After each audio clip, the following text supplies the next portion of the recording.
चक्का मार।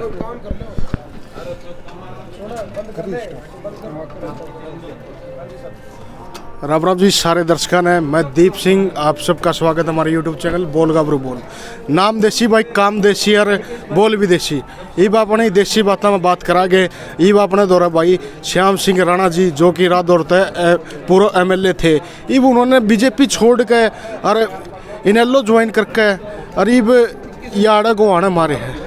इसी के बात हो रही है, सारे विरोध इलेक्शन पाने लग रहे हैं। इसी के बात होगी जो जुकर पहले जींद में उपचुनाव हुआ था और सारी पार्टियां ने धूल उठाई। अरे भी यार धूल उठने लग रही है वह विरोध में, तो यार पूछा गए। नमस्कार सर। नमस्ते सर। और ठीक हो जी? हाँ ठीक है, बढ़िया। तो सर एक बात हो, यहाँ आने के लिए ऐसे क्या बात होगी जो यहाँ पे सभी पार्टी आ रही है? भाई चुनाव में तो सब पार्टी आएंगे ही, चुनाव लड़ा जाएगा। अच्छा। पार्टी जीतने के लिए सब कार्यकर्ता अपना प्रयास करते हैं। अच्छा, तो आपने बीजेपी क्यों छोड़ी जी, ये और बता दो। भारतीय जनता पार्टी किसानों के मुद्दे पे छोड़ दी। अच्छा। क्योंकि किसानों की जो बात थी, पहले भारतीय जनता पार्टी उसका पक्ष लेती थी। अच्छा। जब कांग्रेस की सरकार थी, मनमोहन सिंह जी प्रधानमंत्री थे, तब कांग्रेस वाले इस बिल लेकर आए थे और भारतीय जनता पार्टी ने इसका विरोध किया था। लेकिन अब भारतीय जनता पार्टी लेके आई, इसका विरोध में होगी, इसलिए भारतीय जनता पार्टी छोड़ दी। सर आपने उसी टाइम क्यों नहीं फैसला लिया जब पीपली में लाठीचार्ज हुआ था? आपने इतनी देर क्यों लगा दी? कुछ तो ले लिया था ना उसी टाइम। अच्छा। हाँ, आपको पता नहीं ना। अच्छा।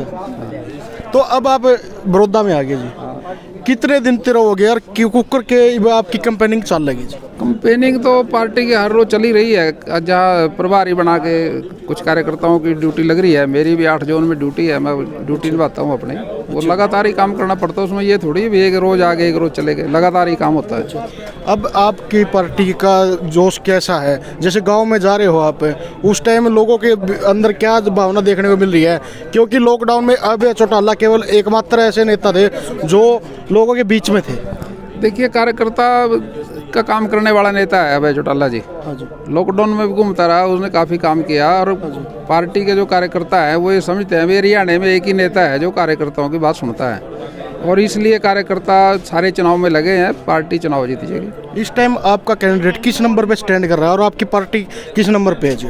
देखिए, पार्टी तो कार्यकर्ताओं के आधार पे होती है। हमारी पार्टी का कार्यकर्ता सबसे मजबूत है और वो काम करने वाला है, पार्टी को जिताएगा। अच्छा। और मतलब अब आपका कैंडिडेट कितने मार्जिन से जीत सकता है जी आपके हिसाब से? देखिए, मार्जिन तो हर चुनाव में पता लगेगा, लेकिन कार्यकर्ता लगे हैं, इसको जिता लेंगे। इसको जिता लेंगे। अच्छा जी। और एक और बात है जी, अब जैसे बीजेपी वाले घूम रहे हैं और कांग्रेस वाले घूम रहे हैं, कुछ को तो बीजेपी वालों को गांव में घुसने नहीं दे रहे, इसके बारे में क्या कहना जी आपका? ये किसान एजिटेशन आंदोलन चला ना, इससे कांग्रेस और बीजेपी के कार्यकर्ताओं के बरखिलाफ, बीजेपी के और कांग्रेस के कार्यकर्ताओं के खिलाफ आम जनता हो गई। क्योंकि दोनों पार्टियों ने इस एजिटेशन में, किसानों का जो बिल पास हुआ, दोनों ने इसका विरोध भी किया और समर्थन भी किया। इसलिए गांव का आदमी अपनी अर्थव्यवस्था को समझता है भाई इससे कमज़ोर होगी, और इसलिए इनके बरखिलाफ है। सर एक और बात है जी, आप पहले पार्टी में थे, आपको तो कुछ पता ही होगा। मतलब इलेक्शन होने के बाद यह सरकार टूट सकेगी जी? मतलब अगर बीजेपी या सीट हार जाए तो? देखिए, भगदड़ तो मचेगी। हाँ। अच्छा। उसमें कुछ भी हो सकता है। अच्छा। मतलब सरकार टूटनी लाजमी है? देखिए, लाजमी कुछ भी हो सकता है। बात तो ये है ना, भगदड़ मचेगी तो उसमें कोई गिरेगा, कोई पड़ेगा, कोई, आपको तो पता ही है, नुकसान ही होता है उसमें। भगदड़ तो आज भी मची है जी। जैसे प्रदीप सांगवान ने बीजेपी ज्वाइन की है, कांग्रेस को छोड़ के, और इसके बारे में क्या कहना जी आपका? हर कार्यकर्ता अब किसान समर्थक पार्टी में जाएगा, जो किसानों की बात सुनता है, मजदूरों की, दुकानदारों की, छोटे छोटे कार्यकर्ताओं की, सबकी सुनता है, तो उसी पार्टी में जाएंगे। वो एक ही दल है हरियाणा में। अच्छा। चौधरी देवीलाल जी का इंडियन नेशनल लोकदल। अच्छा जी। आपने भी इसमें आस्था जताई है? अब बिल्कुल आस्था जताई है। इतनी लेट क्यों हो गए आप? कहाँ लेट हुए, एजिटेशन चला जैसे ही छोड़ दी। अच्छा, तो धन्यवाद सर। हाँ जी, ठीक है। तो ये थे जी श्याम सिंह राणा जी, इन्होंने अपना कीमती समय दिया। तो भाई अपना चैनल देखते रहो, उन्हें लाइक शेयर सब्सक्राइब कर दो। धन्यवाद भाई।